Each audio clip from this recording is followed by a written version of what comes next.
Hello everyone! For today's video, we are going to discuss and present to you the laboratory activity in soap making in AB 206 known as biochemistry.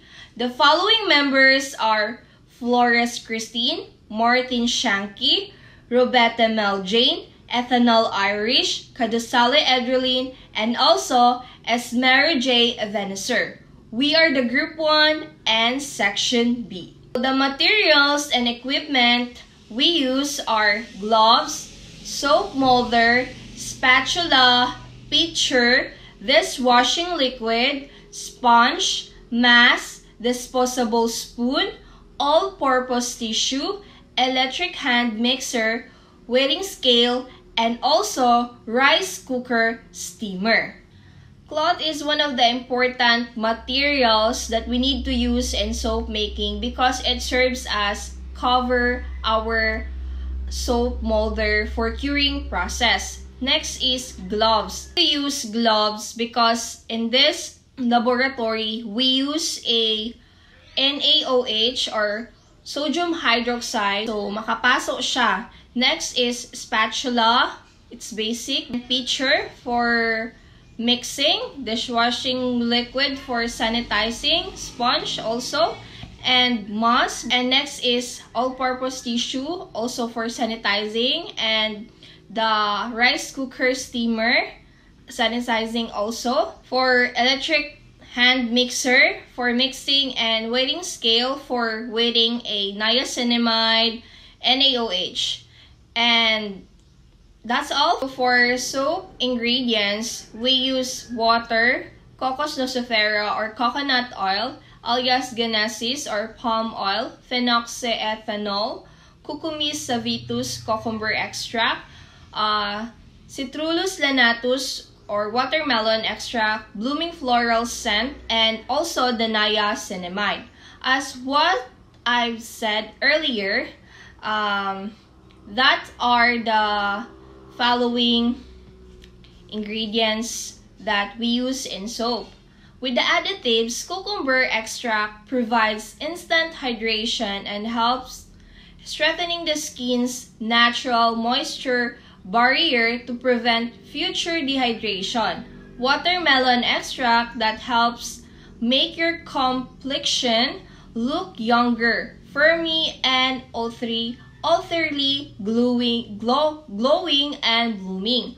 Floral fragrance, it helps to make our soap fragrant and scented. For niacinamide, which is reduced inflammation, which may help to ease redness from eczema, acne, and other inflammatory skin condition.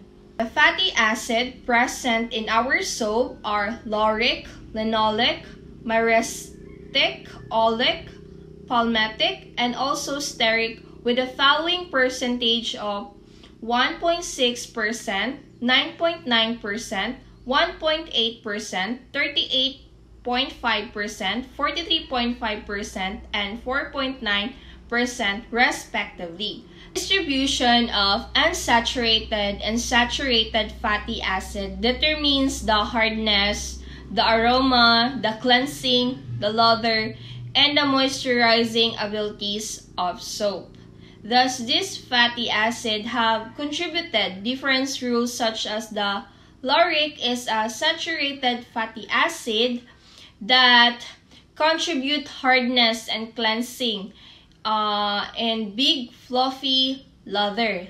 Linoleic is an saturated fatty acid that contribute to the conditioning and also the moisturizing levels, and it is often contributor to the silkiness of the lather. The myristic is a saturated fatty acid also that contribute hardness and cleansing and fluffy lather. The oleic is an saturated fatty acid that contribute the conditioning also and moisturizing abilities of the soap, and the palmitic is a saturated fatty acid that contribute also hardness and stable creamy the lather and Stearic is a saturated fatty acid that contribute also hardness and stable lather in soap making, similar to palmitic acid. So good day everyone, my name is Meljane Perobetti, and for today's video I am going to discuss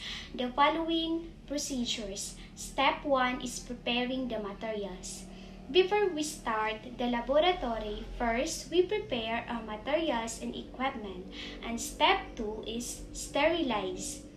In this step, we sterilize the cloth for covering the soap molder for curing process, so that sterilizing the cloth helps eliminate any potentials, contaminants or bacteria that may affect the quality and safety of the soap.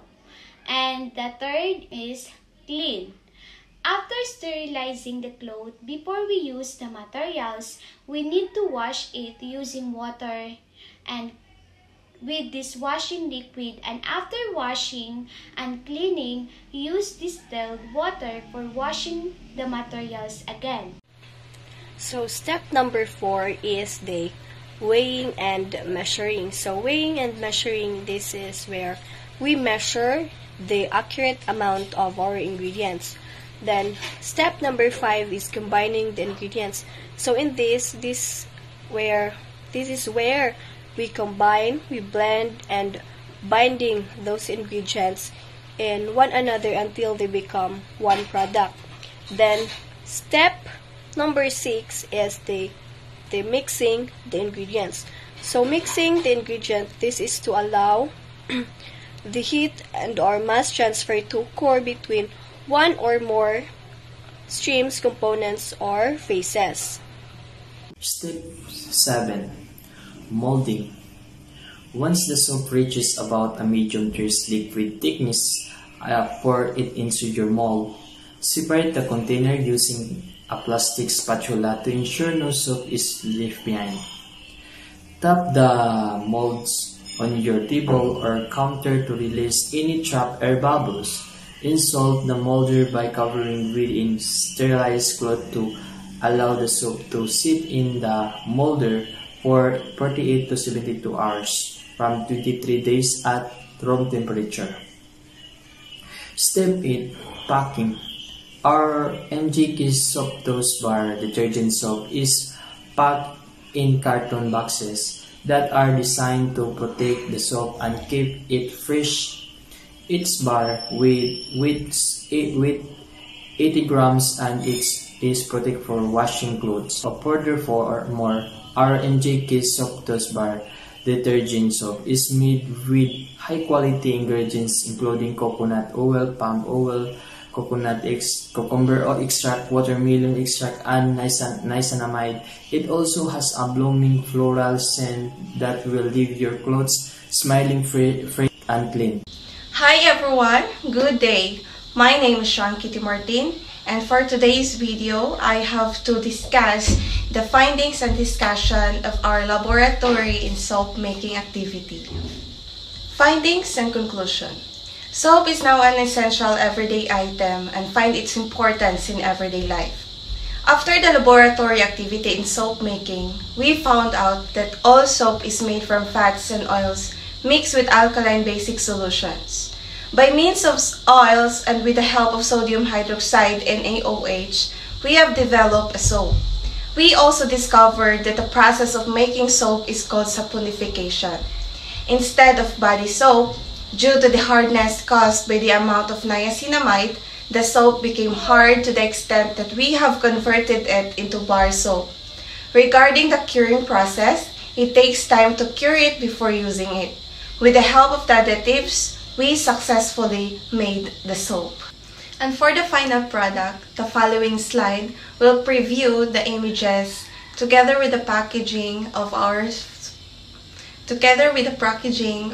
soap named MJK's Sumptuous Bar Soap.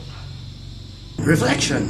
What we have learned in soap making activity is that it can be an excellent opportunity for students to learn new skills and integrate biochemistry and agribusiness. Biochemistry plays a crucial role in understanding the chemical reactions involved in soap making, while agribusiness provides the insight into the sourcing of raw materials. Students can learn about the properties of different oils and how they affect soap quality, as well as the economic impact of sustainable agriculture practices. By combining these two fields, us students gain a deeper understanding of science behind soap making and its connection to agriculture and business.